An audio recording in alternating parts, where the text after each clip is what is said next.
CMAP Counties Committee. I'm Anthony Sfali. We're going to get started shortly. A couple of housekeeping items up on the screen right now. Please let us know if you have any issues. Please use the chat box, and we'll get to them as soon as possible. We're going to have a couple discussion questions, so we're going to work through the muting and unmuting and other things. You should be able to control all that, so let me know if you have any issues, again, in the chat box. We will get started shortly. Thank you.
All right, everyone, welcome to the CMAP Counties Committee. My name is Anthony Sfali again, and I will be coordinating this. Thank you all for your attendance.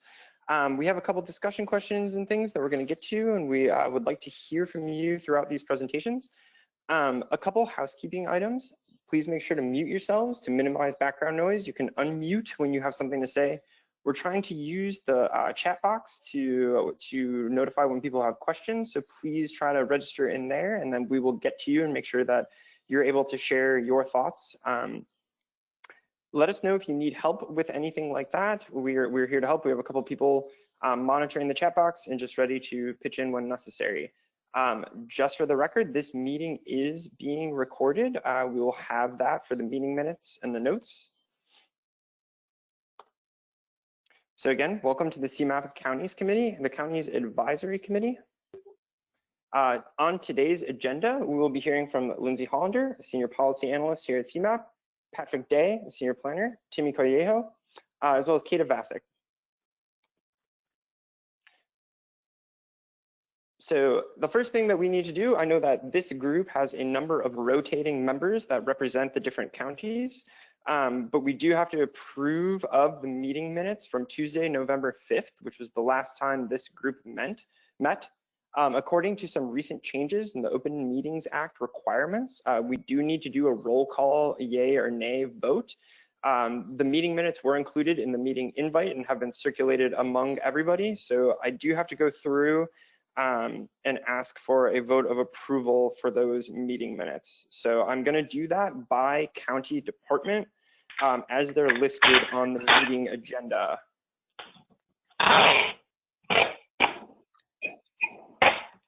So we're going to start with Cook County Department of Transportation and Highways.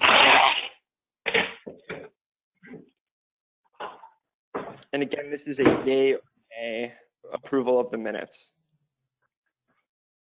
This is Tara Orban. Yay. Thanks, Tara. Cook County Department of Planning and Development.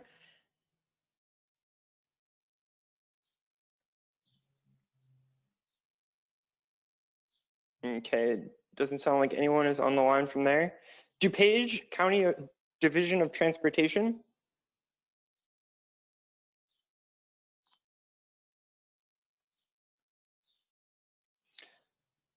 DuPage County Building and Zoning.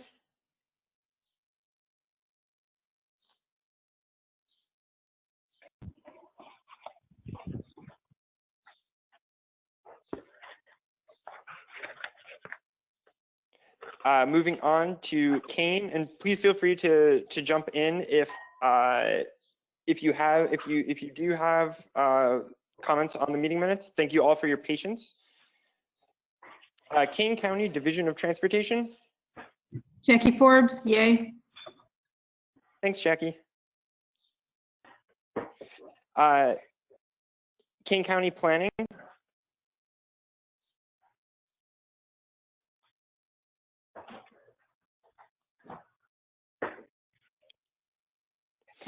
All right, Kendall County Highways.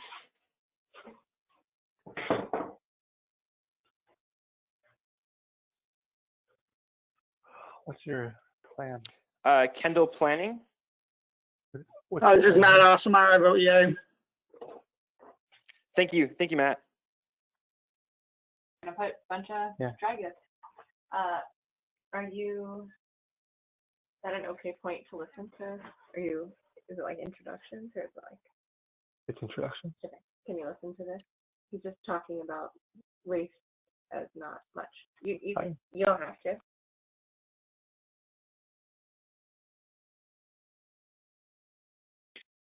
Hey everyone, there's a little background noise. Moving on, Lake County Division of Transportation. This is Joe Serdam from Lake County DOT, and I vote yay.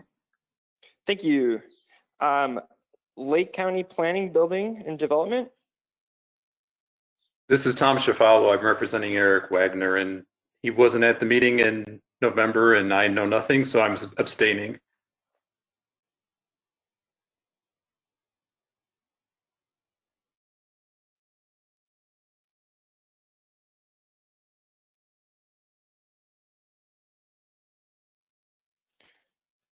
Sure thing.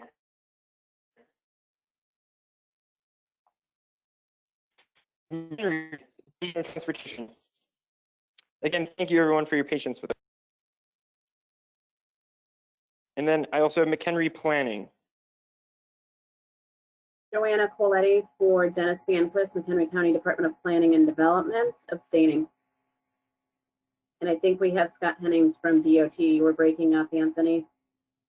Yeah, Scott Hennings is here from the DOT. I'm also going to abstain.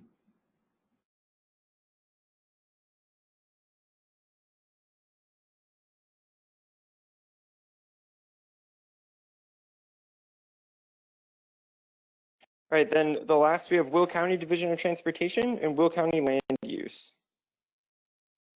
Christina Kapkowski here from Will County DOT. Yay. And Colin Dusing with Will County Land Use. Yay.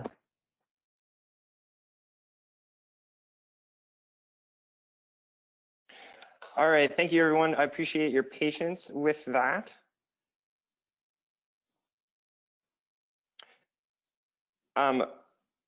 We have some discussion questions now that go along with our presentations today. As you know, CMAP is engaged in a lot of the work around coronavirus at a regional scale. So I just we have a couple discussion questions that we've been moving around to the committees, looking for feedback, looking for ideas, and things that we can assist you all with. So we are available for that sort of thing.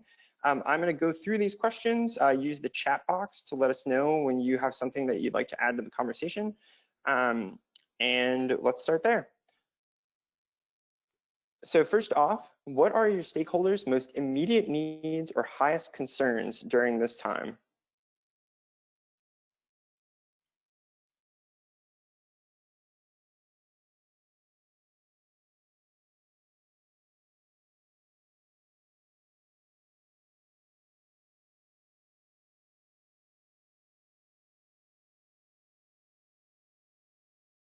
Okay, let's jump to the second one, and maybe that'll jog a little bit of conversation for the first one as well. How is your organization adjusting its strategies and community outreach to better serve marginalized communities? And what are the barriers and or best practices you have come across?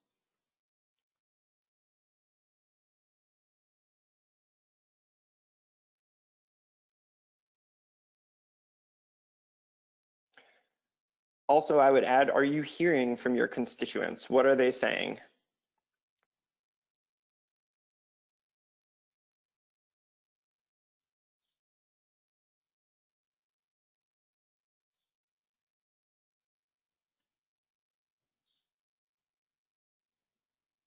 Again, please feel free to use the chat box with this stuff so we can register it.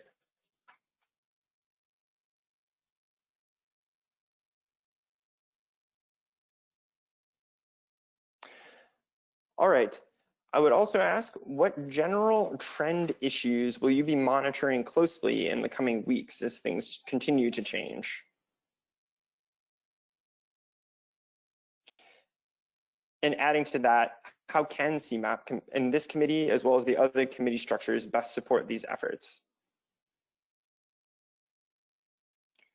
Again, we're trying to have these conversations at all of our committees just to get a general idea of what's going on and how people are contributing and what sort of changes are being made, and share this information among partners.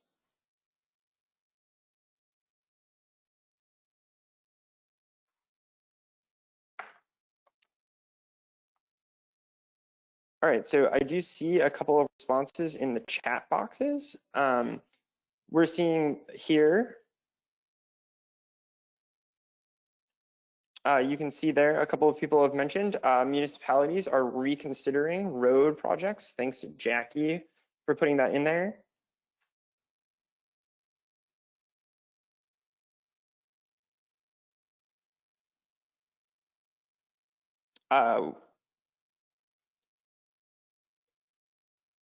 Jackie, would you like to jump on further with more?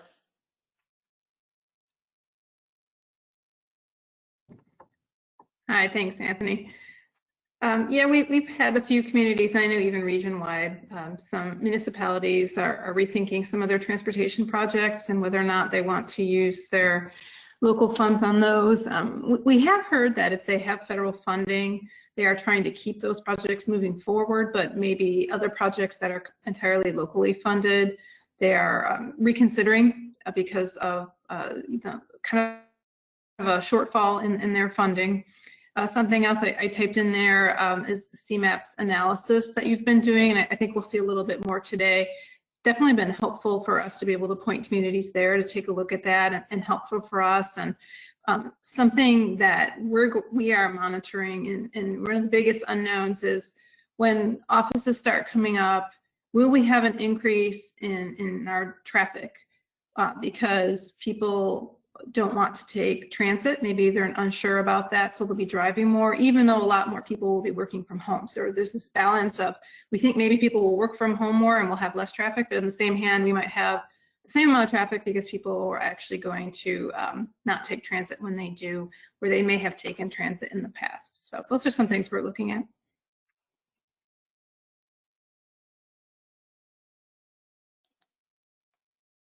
Awesome, thanks, Jackie. I have a couple more comments from Colin and Will, if you wanted to expand on that, as well as Matt and Kendall.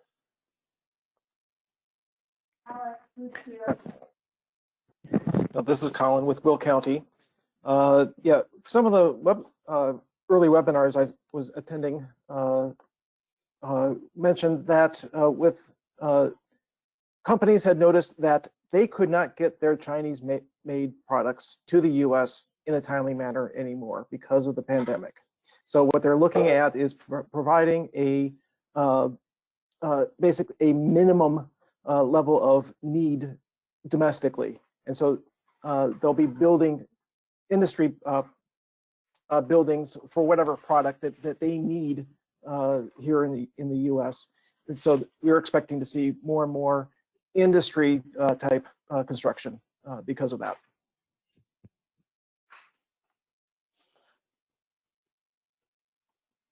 Great, thank you for that, Colin.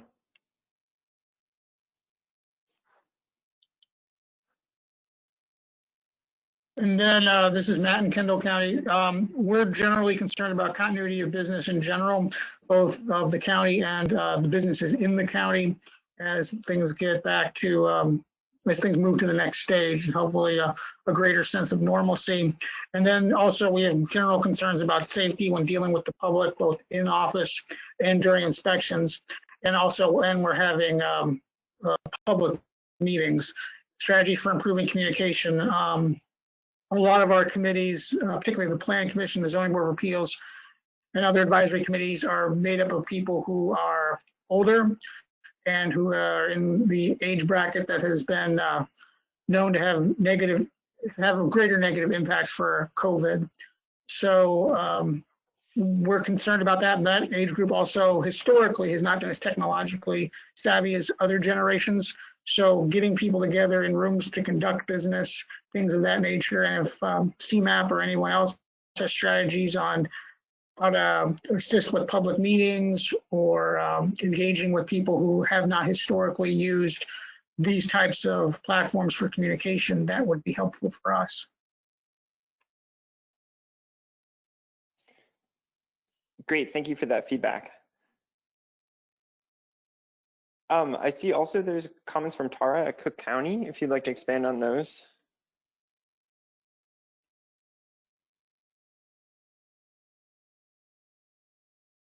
Hey, everybody. I was just sending another note as well. Yeah, just curious. I know you mentioned, Anthony, that there, this was being presented at multiple committees, just wondering about the general themes that were presented that perhaps we could also provide feedback on. But, one of the things is, I work at Transportation and Highways at Cook County, and, some of our projects, we were planning on, public information meetings. And, one example of, the sign of the times is we have moved to a virtual meeting format.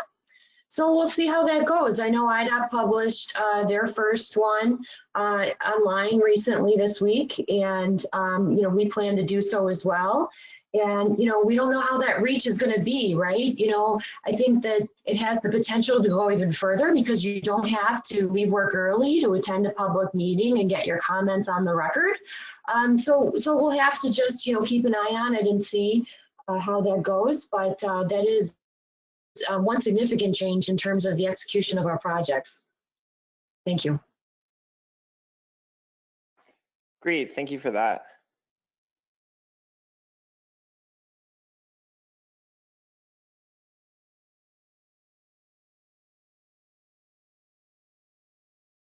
All right, everyone. Thank you for contributing all those comments to the discussion. Tara, I would like to do a little bit more research into what people have talked about in other committees, and I will follow up with you regarding that specifically. So with that, I think we can move on to our presentations. We have 3 today that cover a number of different topics. And this first one is from Lindsay Hollander.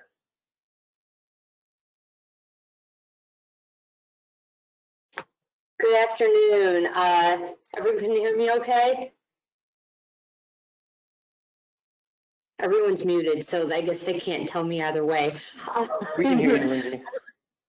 I wanted to spend some time today basically just sharing some analysis that we've done, looking at how the pandemic may impact transportation revenues, both already and then moving forward during this calendar year. And today, the focus is going to be on state transportation revenues, as well as some of the revenues that flow to counties. And I just want to start off by reminding everyone the impact is still really uncertain.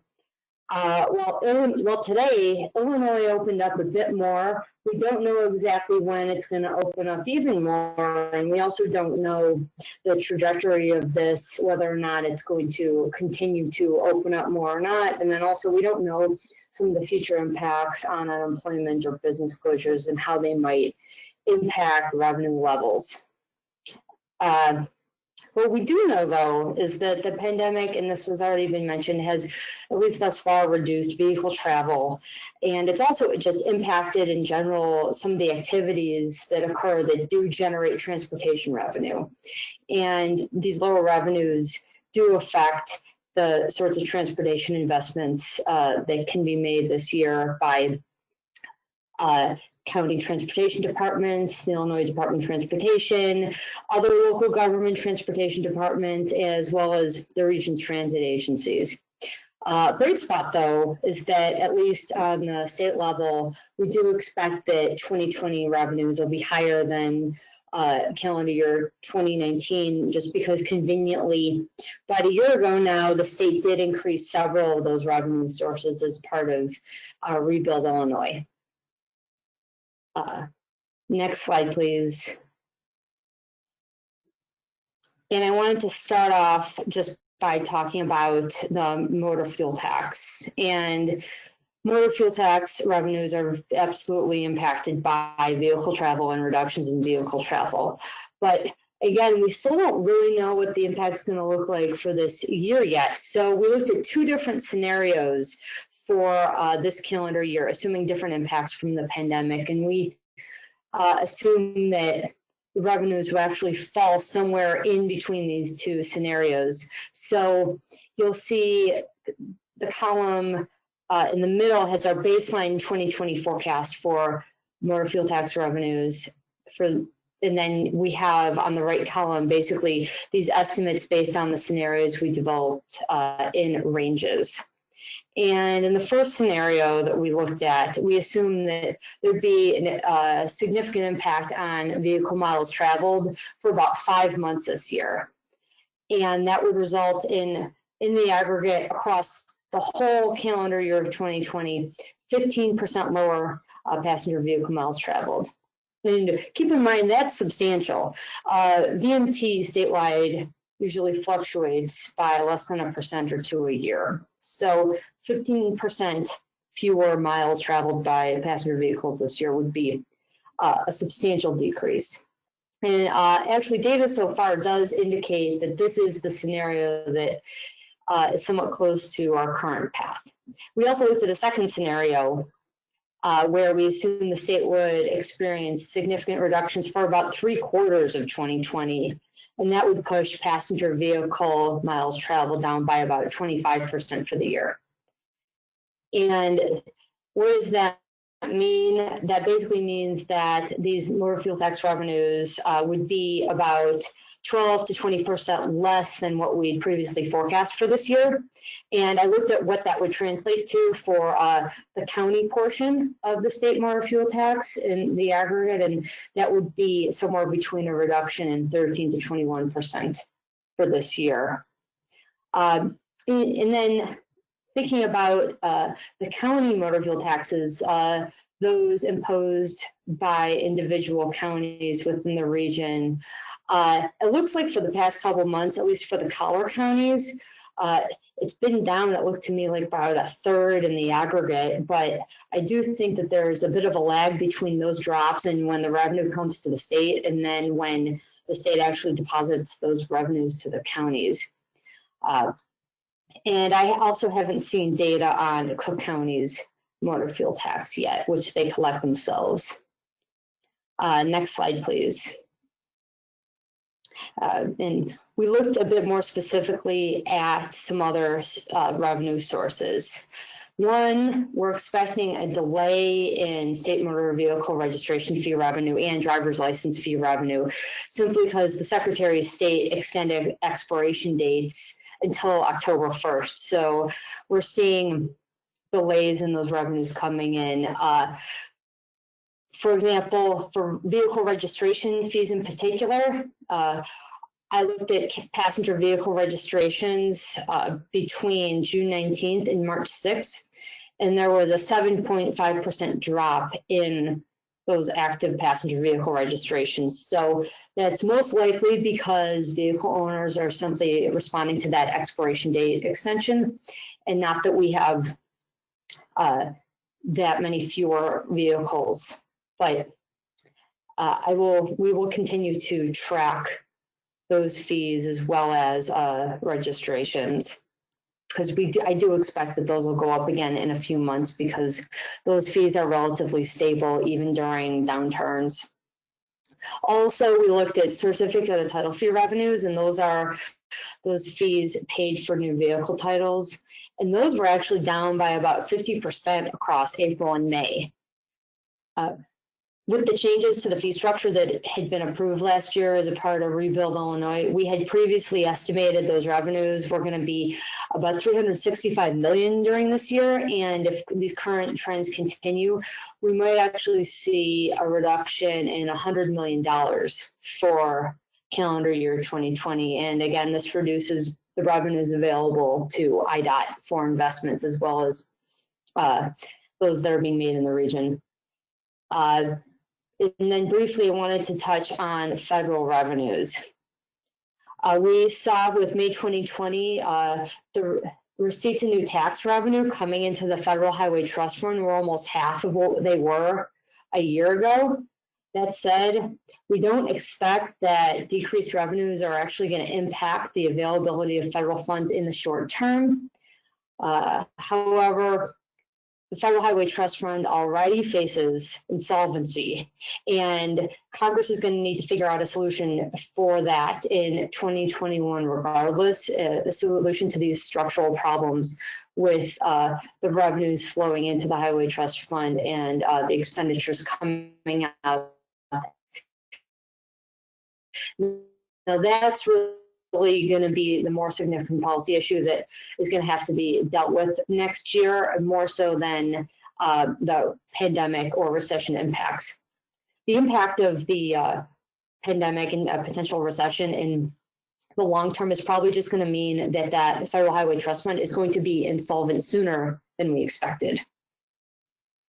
And moving forward, we're going to continue to track these federal trends, as well as trends in state revenues and local revenues, and see how that also compares to changes in travel patterns. At this point, I'm happy to take questions, or I'm also interested to hear how your counties are experiencing these trends.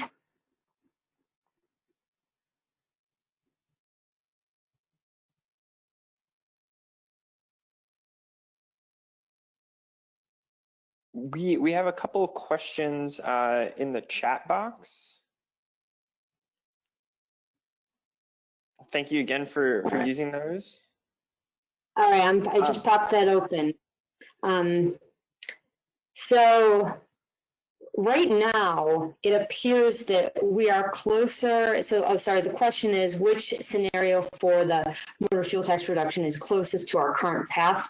It's the one where we are looking at basically, and actually, Anthony, can you go back to the motor fuel tax table slide? It's a couple slides back.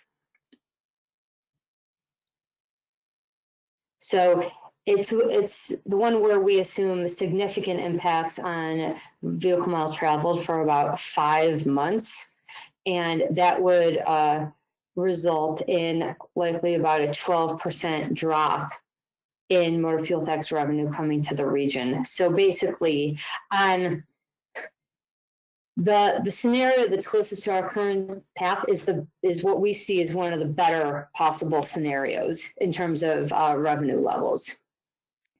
And then, do we have an estimation on the duration of that reduction? Not exactly. Just because of all the uncertainty, we assumed, instead of making specific assumptions about the timing of those revenues, we basically assumed timing of basically the number of months that we would see drops in vehicle travel. So in terms of when we're going to see this, it really depends on whether or not things start coming back to normal, and how long that takes, and whether or not that continues.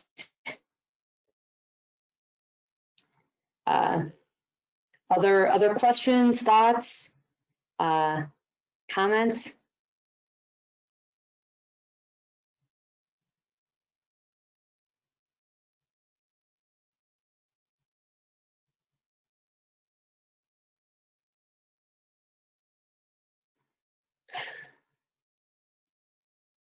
All right, thank you very much, Lindsay, and thanks everyone for asking questions.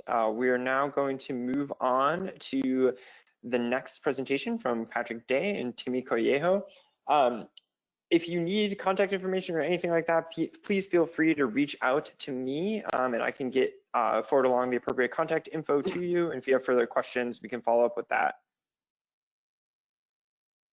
Ooh, we do have one more question, Lindsay, in the chat box. Oh no, it's a comment about Will counties. Christina, would you like to expand on that at all? Honestly, we just looking at the numbers that we had gotten from the first part of the year, the decision was made at the county DOT level to just take a 20% cut to be conservative across the board on all of our MFT and our portion of the RTA sales tax revenues for this fiscal year. All that, it's just reflected in our reduction of cash on hand at the beginning of FY 2021. We are fortunate in the county that we had a county board that passed a local MFT sales tax that started being collected the 1st of February. So it really has not affected our overall funding for this next tip. But as everybody's been saying, it's just it's too soon to tell what the actual impact's going to be. But this was our conservative way to show that there was going to be a decrease in some sort of funding. Thanks, Christina, for that. And I will add that I had looked at a couple months of sales tax revenue just in the aggregate, the amount coming to the state, not specific to the region or any particular county. And it did look like for April and May, as it compared to the prior 2 months, it was about a 17% decrease in sales tax revenue.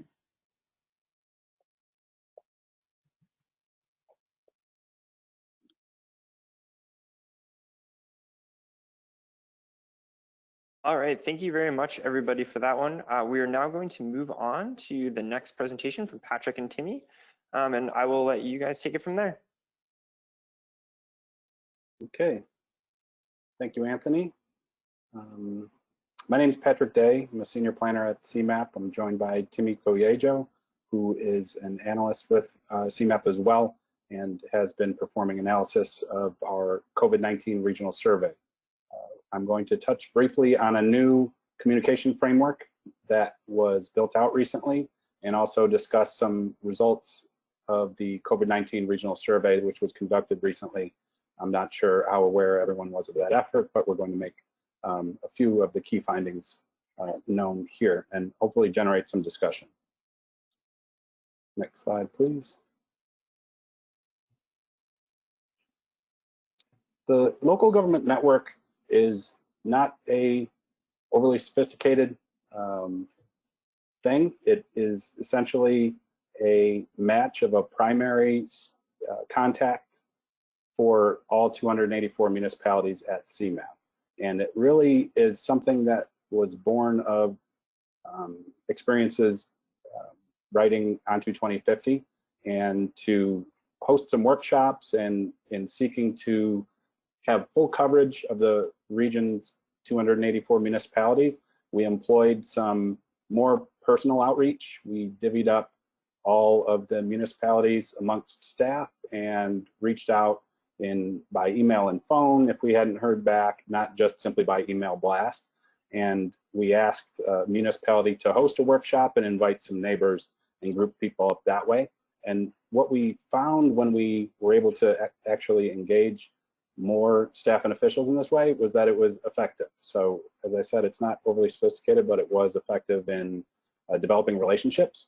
And we sought to make that more permanent. In creating this communication framework, we surveyed staff internally, and this was an interesting thing that leadership requested. It wasn't simply just local planning or another group of people who has a broad existing network of contacts within local governments.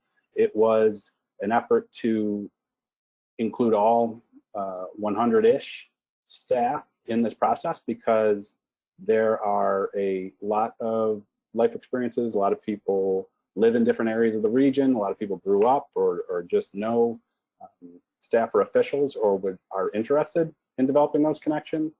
So we performed an internal survey to see where that interest or those existing conditions were and asked staff their preference and then assigned municipalities across the agency. And that has lasting benefits in better understanding communities, being a primary contact, as many of you know from development or project management. If there's a primary known contact within an agency, it's much easier to navigate processes and keep things moving. And so that now exists within CMAP. So that has ongoing benefits. It has long-term benefits to better understanding the needs of the municipalities, but it also served an immediate need. And we launched this a bit more quickly than expected because of the COVID-19 pandemic. Next slide, please, Anthony.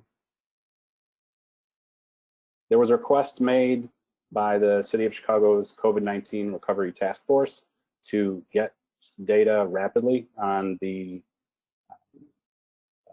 sorry, that was a trick, Anthony. We'll move to that one really quick. There was a need to better understand what the increased expenditures were across the region related to COVID-19 and talk about what the projected revenue losses might be and how municipalities were planning to sustain those losses. So we needed to get it off the ground, and we launched this survey in partnership with the task force and the entities that make up that task force up, and requested a response to a 33-question survey in 3 business days, and we extended that roughly a week. And through the strength of the network and the commitment of staff to establish these connections or to build on existing connections, we had a very, very good response rate given the time constraints. Next slide, please. Looking at the map on the screen, that's the response rate map. The green indicates complete response, totally 100% complete survey. The partial response is partway completed, and the yellowish color is no response. And overall, we saw 67% of municipalities respond. That's roughly 190 responded in some way, and that's pretty amazing across the region that could happen so quickly. And I think ordinarily that would not be received that well by somebody you were asking to complete such a questionnaire. However, the urgency was understood and the need was known by those that were responding. So it was great that the region responded in the way they did. So as I mentioned, it was then given to the task force for their use. And it also was the kickoff of the local government network. And it was a good way to really establish the connections or continue them for emergent need. And we already got a lot of good responses from staff, and there are connections. They may live in a community, but had never talked to a trustee or the village manager, and now that connection exists. So if there's something interesting in a weekly email, or if there's a hot button issue where they'd like topical expertise, they know who to get in contact with, and then we could turn around a response more directly. So we see that as a long-term benefit. Next slide. Just to show numbers on response by county. I won't belabor it, but being a county-centric group, I would say, I thought I'd show this, which is that all counties, more than a third of the municipalities responded, and some of them a much higher percentage of that. So that's the portion just introducing the local government network. And I'm going to turn it over to Timmy to talk a bit more about the survey response summary and start a bit of discussion. Thanks, Pat, for that overview. just as an introduction, my name is Timi Koyejo. I'm a policy analyst here at CMAP, and I helped out in doing the analysis for this survey. So moving to budgetary impacts, that was a major source of interest in fielding the survey, and a number of the questions touched on the financial impacts that municipalities are facing. So overall, next slide, Anthony. So overall, there's overwhelming consistency among municipalities that the pandemic is stressing their budgets, as I'm sure many people on this call are aware of. A similar question to this in the survey, 74.9% of respondents said that they were facing increased costs as well. So referencing back to Lindsay's presentation, municipalities are both facing potential revenue shortfalls due to the stay-at-home orders and other impacts of the pandemic, as well as increased costs due to the pandemic as well. So doubly constrained on that front. Moving to the next slide, which goes into, we wanted to inquire about what municipalities were considering doing to help address these revenue losses.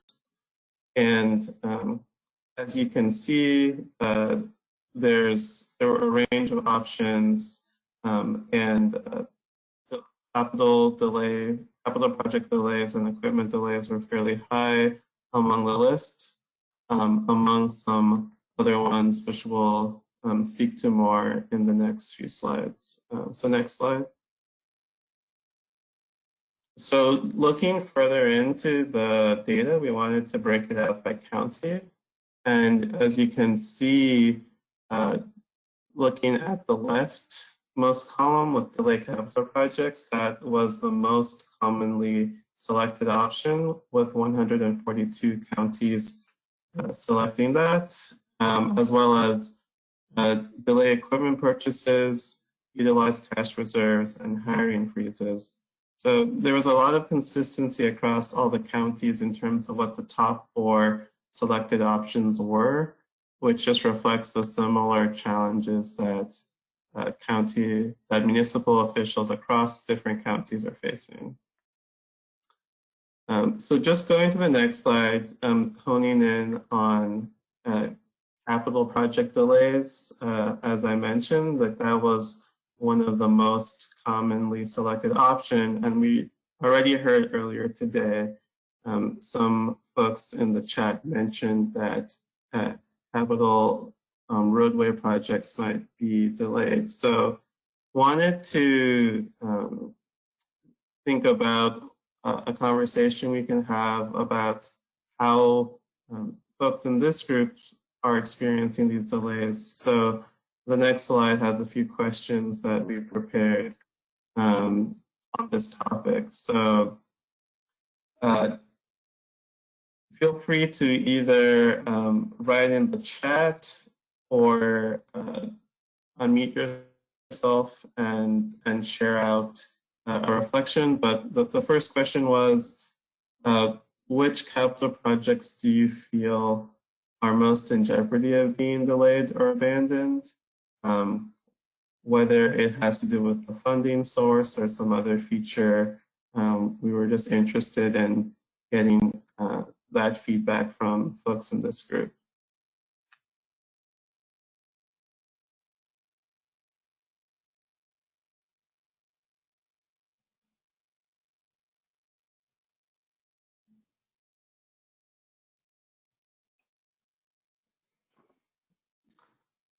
And just to jump in a little bit, I think we heard earlier about some local projects being those that might be most in jeopardy, that certain municipalities, or the majority of municipalities, have been prioritizing those that are federally funded, but that the delayed or abandoned projects would be seen a bit later as the fully locally funded projects fell off. And I wonder if anybody's been seeing that trend. I've been hearing from some that that's been the case.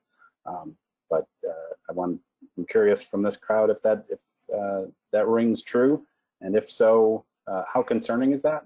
And is there anything that can be done about it? And it could be somewhat blue sky or something that's already underway.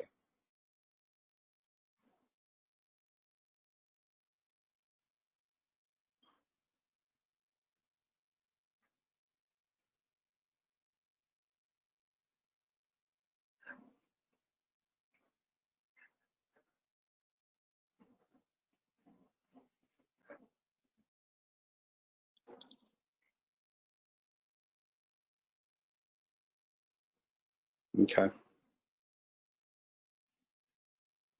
Can everybody hear me? Okay. I see there's a response from Tara that I can read out just to spur some discussion. Now more than ever, collaboration is needed to advance mission critical projects.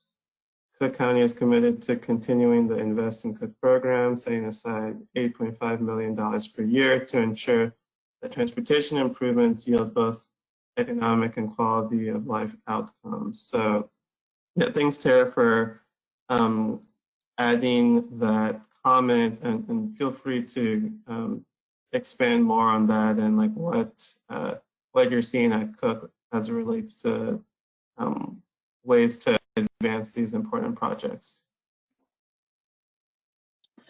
Sure, and I know this might be familiar to many of you in the room, but I think now is the time that it's worth repeating, to everyone that, I do think that, it's about the people, it's about collaboration and being at the table, to advance projects. So we do set aside $8.5 million and more fuel tax dollars a year for the purposes of advancing, projects that are not on our system. We want to advance, local priorities that are, consistent with our policy priorities, our 5 policy priorities. And, I think just now more than ever, having that funding available is important. Additionally, besides financial resources, Cook County, we also do offer staff resources in terms of helping with applications for, federal and state funds. So that just remains to be, for the Cook County communities, just another way we can help them during this time because, again, sometimes the local match is just cost prohibitive to many communities that want to advance, federally funded projects.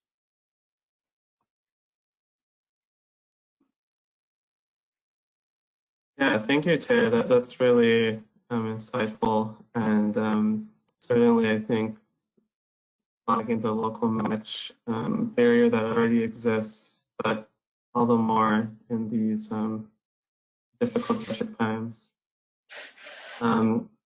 Any other reactions of folks on the call to what Tara said, and just what are ways you're seeing these capital project delays potentially start to manifest, and potential solutions to try to mitigate the delays that may have to occur?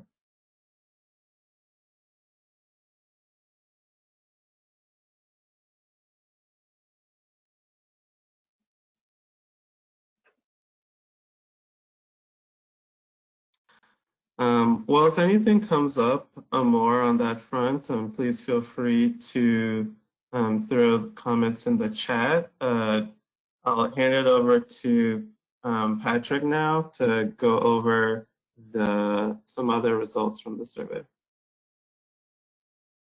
Thanks, Timmy. Yeah, and that's a good idea. If any thoughts occur to you after this meeting, we're certainly all ears, because we know, with over 70% of municipalities stating that this is their most likely mitigation of the reduced revenue, we know we're going to be facing those challenges, and we're going to be seeking these solutions soon. So thank you for that portion. We're next going to look at the number 2 and number 3, highest volume selections for how to deal with reduced revenue. And that is hiring freezes, and over 69% of responders, 123, stated they were likely to put that in place or had done so already. And 77% of responders, 43% of responders, 77 municipalities said that they would go a bit further likely and reduce personnel. So wanted to give that to you to take a look at by county. And then we wanted to take a look at a less frequently selected mitigation strategy on the next slide, please, which is shared services, because there's potential for this to meet some of the need for critical services moving forward. And we thought it would be interesting to talk a bit about what the group's thoughts were on how likely is this and how prevalent is it now? Are you seeing any trends towards more provision of services on behalf of municipalities within your county? We know of many examples. Lake is certainly one, and as well as McHenry, who do provide certain services on behalf of municipalities. And we're wondering if that's ramped up a bit, because as these challenges, the aftermath is fully realized later this summer, when it's truly known what the non-payment of property taxes will be, as well as other impacts, this will be more critical to identify ways to deliver quality services to your residents. So not too many people selected shared services as a way that they sought to meet those needs. But if we go to the next slide, we wanted to talk a bit about what would be the impacts if the high numbers of municipalities who were going to either freeze hires or lay off personnel go forward with that. Which departments do you feel would likely be most affected by those reductions, and how might this impact service delivery?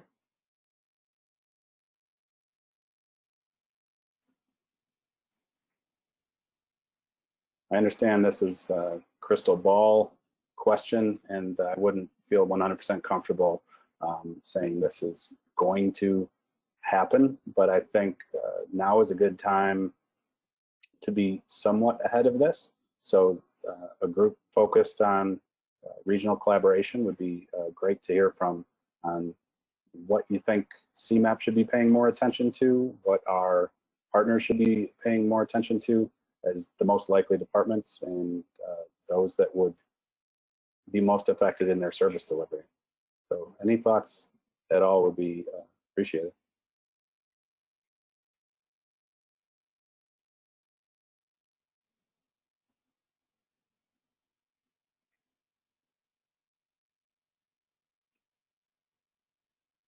Okay, we can move on. I checked my audio a little bit. I'll do it just once again if everybody can hear me, because I'm looking at my screen and I see there's like a odd like yellow hue. I can't control that right now. My visual isn't working as well as I wish it would. I know my complexion isn't optimal. I've been cooped up in the house for X amount of months, but I just want to make sure my audio is working.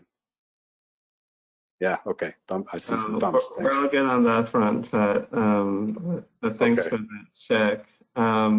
So moving on to just kind of further reporting out what we learned in the survey.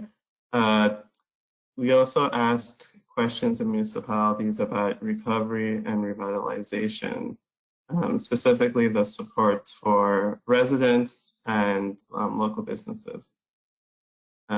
So if you move to the next slide, we can see what municipalities selected were the most common supports they were considering for local businesses. And as you can see, the top two options are primarily around waiving late fees and penalties, as well as suspending utility shutoffs. And then there's marketing support. But then after that, there's a good amount of drop off on some of the other options that municipalities could have selected, including more direct relief or a sales tax holiday or webinars. So that's what we saw for local business support. Moving to residents in the next slide.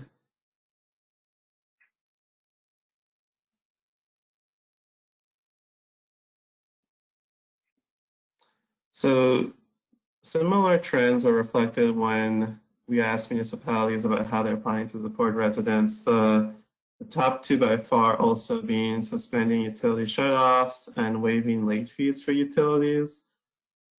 Then after a substantial drop off, there was some indication of food assistance and some assistance as relates to housing aspects. So just moving into some general discussion questions, and these are just questions to prompt discussion. Feel free not to be constrained to them, but for both counties, for both local businesses and for residents, how do some of the trends that you see in the slides we just walked through compare to what at the county level, the supports that you're considering undertaking? And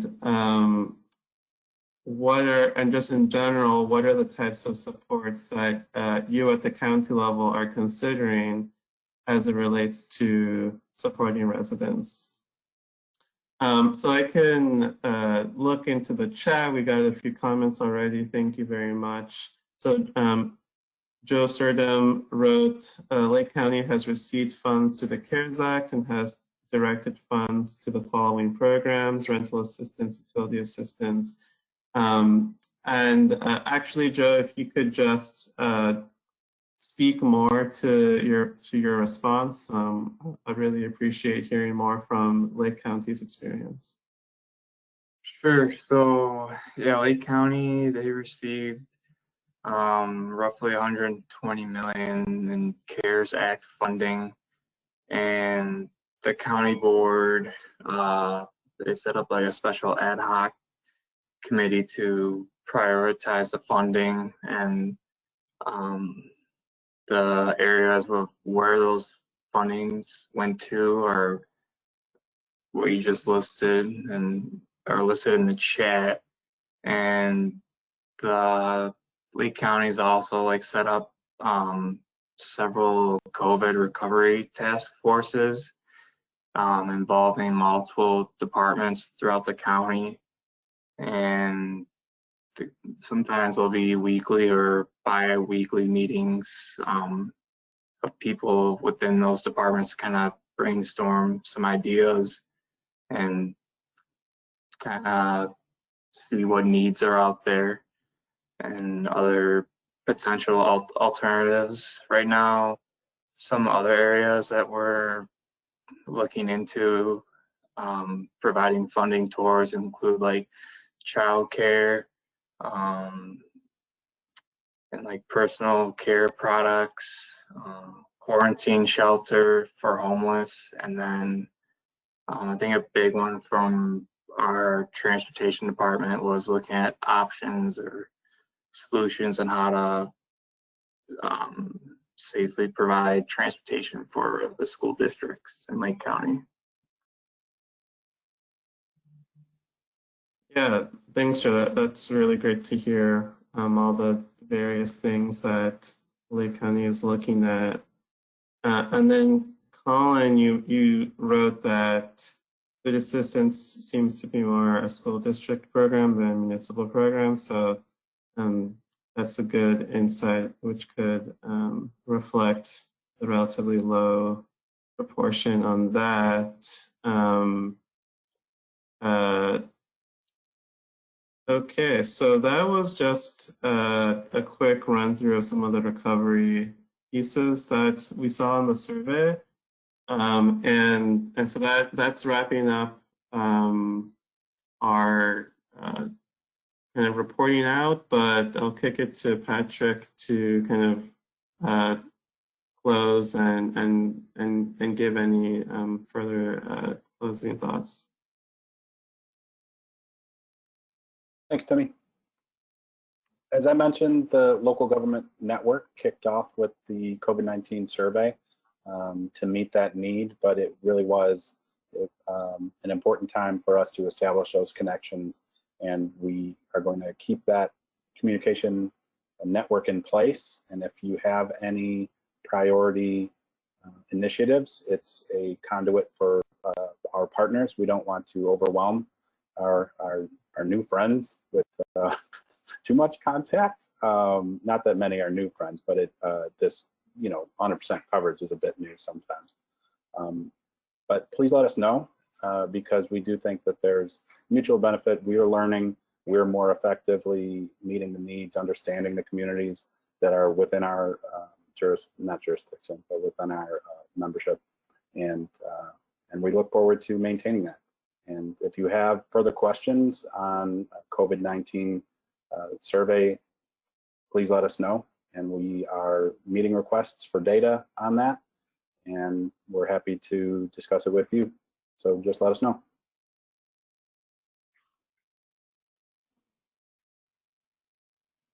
Thank you, Patrick and Timmy. If you guys have any questions, forward it along. We are going to keep rolling with our last presentation from Kate Bassick. Kate, are you there? Yes. Awesome, turning it over to you. Okay, good afternoon, everyone. My name is Kate Bassick, and I'm a senior planner at CMAP. My presentation today is focused on really revisiting a conversation that we had 2 weeks ago that was focused around regional climate resilience, and specifically thinking about as it pertains to stormwater and flooding. So with the time remaining in this meeting, what I want to do is give you an overview of that discussion before then giving you an opportunity to provide some of your insights into some of the challenges and potential opportunities that counties and the city of Chicago face. And I want to, next slide, and I just want to thank those of you who are on this meeting today who attended 2 weeks ago the CMAP Talks conversations. I know several of you are represented here. Our CMAP Talks series, first to just give you an overview of that, it really features conversations about important regional topics in the context of current events. So COVID-19 and related topics have been featured. We also wanted to highlight some of the important work that's happening in the stormwater world. So on June 12th, we convened all of the county stormwater agencies and the city of Chicago. Everyone attended. And what we wanted to do was discuss how they were incorporating current and future rainfall data into stormwater ordinances and capital improvements. So many of you may be likely aware that each of the counties is in the process or has already updated their stormwater ordinance to incorporate some updated rainfall data that was prepared by the Illinois State Water Survey. So in light of these updates, we wanted to provide a space for the agencies to share what they've been working on, where they were at in that process, and also discuss the potential for some collaboration in the future. Next slide. And sort of the why. Another reason why we convene this discussion, of course, is related to the impacts that we're experiencing from the climate crisis. We are seeing temperatures increasing over the past century, with spring warming the most. Of course, projections are shown to continue to increase the trend will continue in the future. We've also seen increased precipitation. This is especially during the spring and the summer, particularly since 2000. And projections show again that these trends will continue, so we can expect wetter winters and springs in the future. And these changes have really culminated in us experiencing more extreme flooding events, as well as drought, that again we will continue to see more of in the future. But in addition to the flooding and the drought, these conditions also will lead to more water quality issues.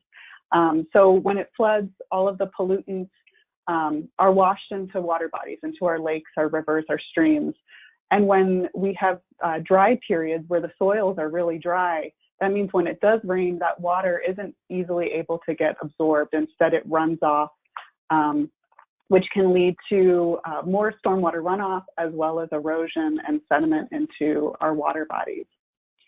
And so next slide, with Onto 2050, we wanted to convene this discussion because, of course, preparing the region for climate change is a core goal of the Onto 2050 plan. And as part of this goal, Onto 2050 acknowledges that we really need to do two things. We need to continue to reduce the emissions, of course, to keep temperatures down. And then we also need to focus on building resiliency that'll help us rebound from these changes that we're experiencing both now and in the future. So there are several strategies outlined in the Onto 2050 plan. I just want to focus on three of them in the context of this conversation, focus on planning for climate resilience. First one is integrating resilience into local plans, as well as, could you go back, as well as development regulations. The second one is to improve our stormwater infrastructure. This is through updating design guidelines. And then finally, to facilitate some regional coordination by making data and tools available, as well as convening decision makers. So next slide, we've started some of this work at CMAP. A few years ago, we developed the Urban Flood Susceptibility Index, which we're using, and other partners in the region have used it as well to help guide planning and investment decisions. So in particular with this index, the areas that are shown in darker blue have higher susceptibility to urban or localized flooding than the areas in a lighter green or gray color. And then the next slide, it features some of our planning work with funding from the MacArthur Foundation and Cook County following the April 2013 storms that devastated the region. We were able to test out an approach in several of our LTA communities and then develop a guide to really help planners and other practitioners use both the Flood Susceptibility Index as well as how to create and incorporate other data and modeling into their planning activities. And so the steps that are outlined in the guide, they focus on using GIS to, first of all, identify where urban flooding may occur, identify those high-risk areas, and then be able to rank different areas in the community for implementation, understanding that in some communities the problem is so widespread that really a targeted approach to pilot different improvements is really needed. And then finally, the guide walks through how to identify different recommendations or different improvements based on different land use types and whether we're looking at public or private land.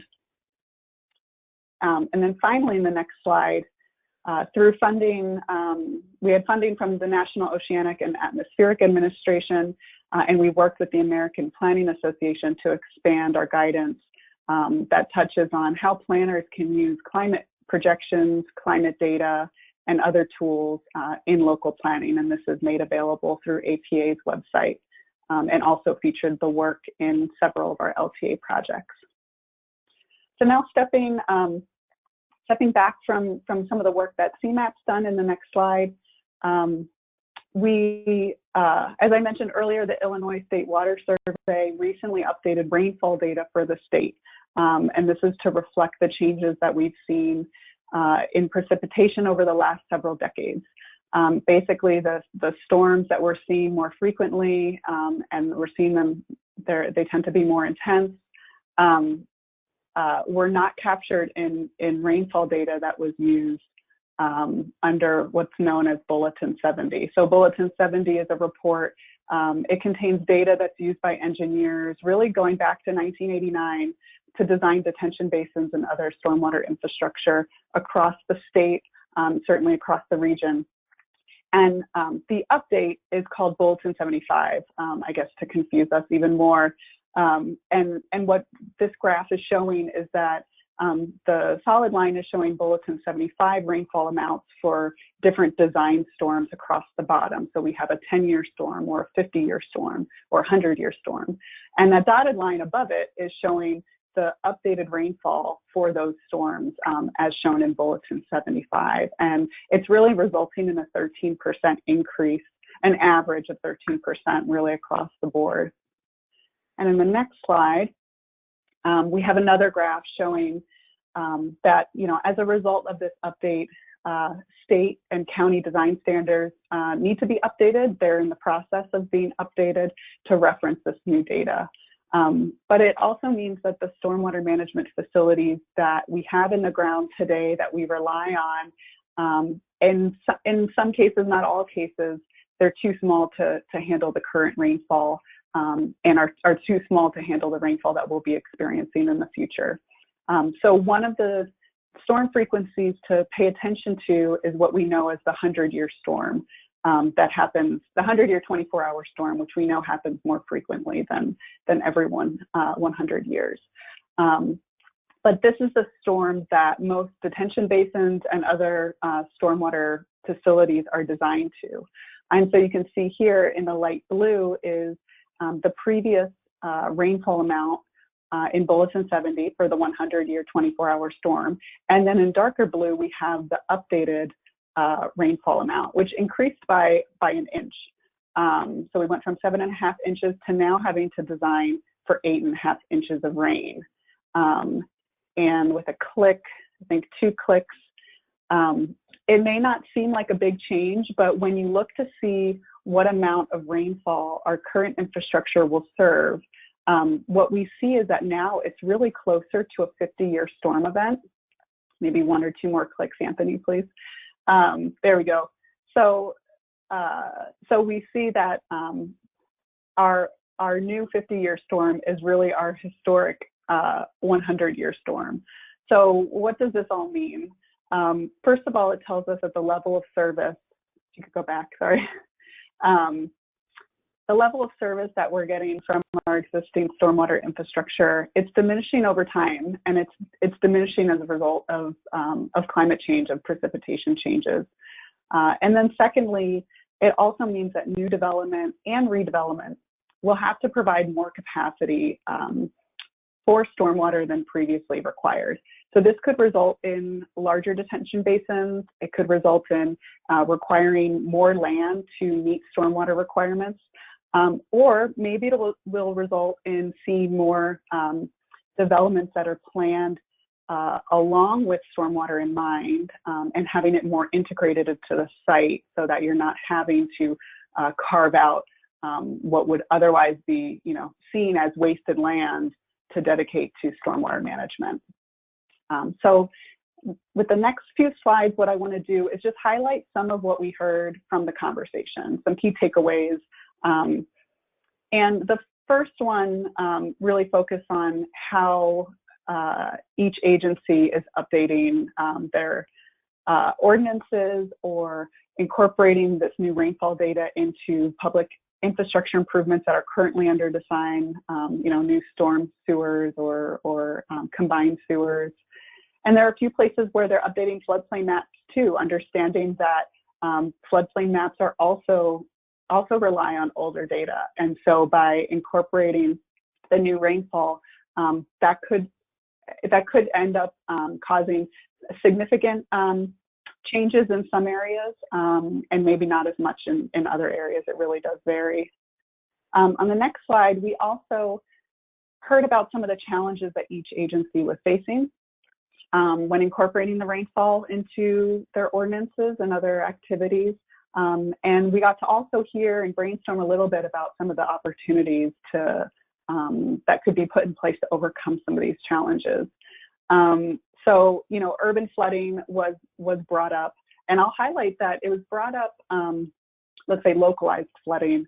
It was brought up in urban areas as a challenge, continuing challenge and requiring mapping. But we also heard that in some rural areas where, stormwater infrastructure, roadside ditches don't exist. And so there are drainage problems in less developed areas of the region as well. We talked a bit about coordination needs with Wisconsin, particularly in Lake and McHenry County.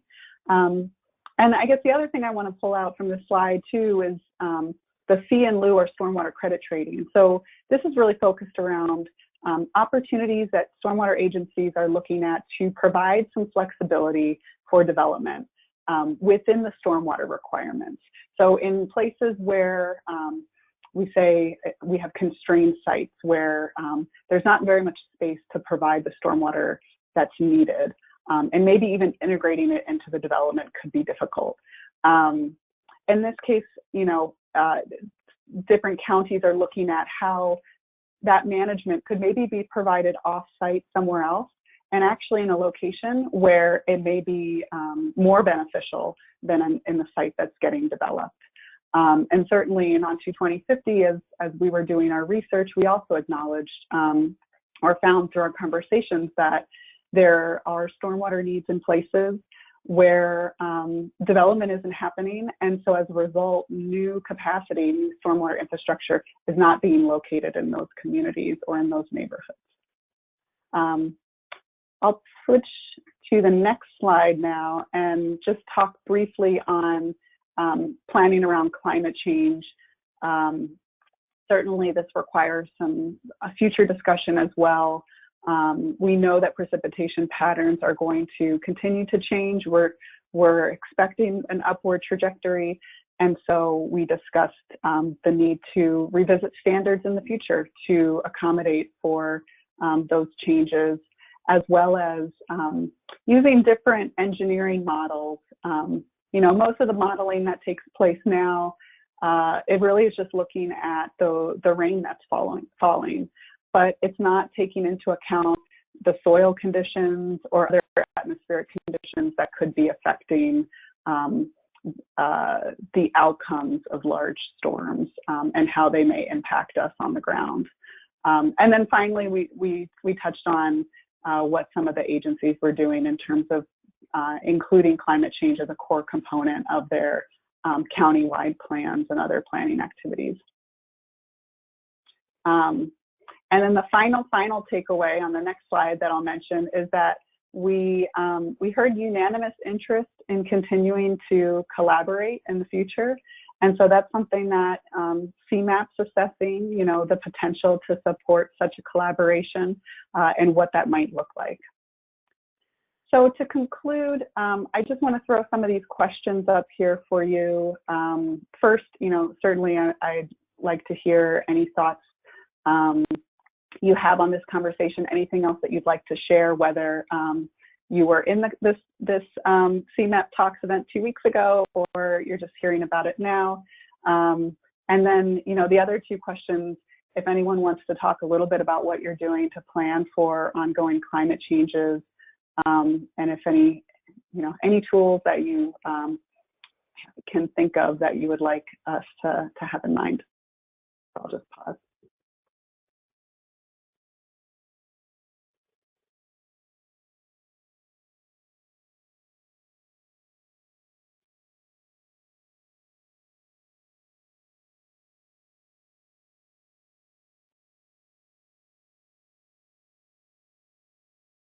Does anyone on the call who's still on, who attended this talk, want to weigh in on any thoughts you expressed at during the discussion, or any thoughts you've had since?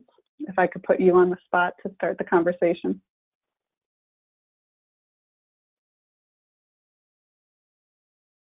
I won't name names.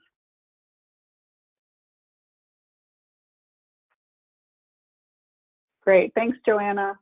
Do you want to talk a little bit about the RAP? Sure. And specific to the climate change recommendations? Sure. McHenry County has had a RAP, a Water Resources Action Plan, for numerous years, 10, 15 years now. I don't know the exact date on the top of my head, but we are going through and updating that. It should be out by the end of the year. With respect to updates, you know, we are trying to incorporate climate change and weather pattern changing, rainfall intensities and duration changing And those recommendations are scattered throughout the document. Again, this is a plan. The county has adopted bulletin or the updated bulletin 70 or bulletin 75 and is in the process of going through that with our stormwater management ordinance. But at this point, you know, it's tough to nail anything down without saying, yes, climate change is there.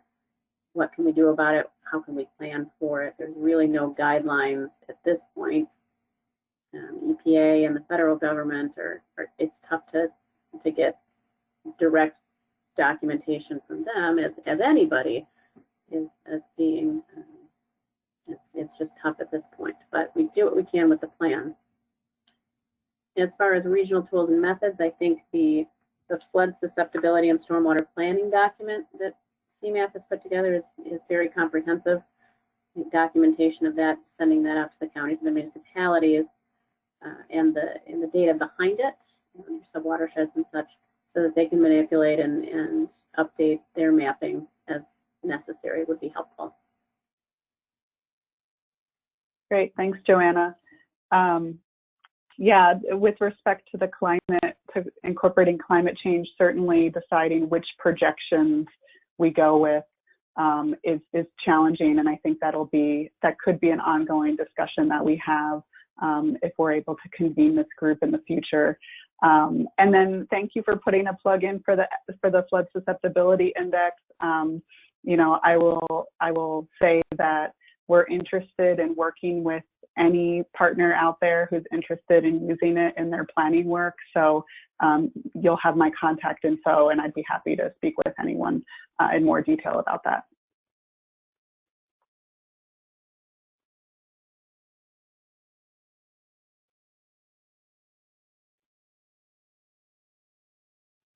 Okay, thank you. Excellent. Thank you very much, Kate. And with that, that concludes our agenda. The county's advisory committee has a different schedule than the other committees. The next one will meet on Tuesday, November 10th. That's after we surveyed the group. We try to make it one after Transportation Committee, the other one after CMAP's Land Use and Housing Committee. So again, the next one will be Tuesday, November 10th. If you have any questions, you can feel free to reach out to me directly. I would be happy to take those. And with that, thank you all for calling in and sharing your information and what you guys are doing in the counties. Appreciate the feedback. There's my contact info, and we will see you again in November. Thank you.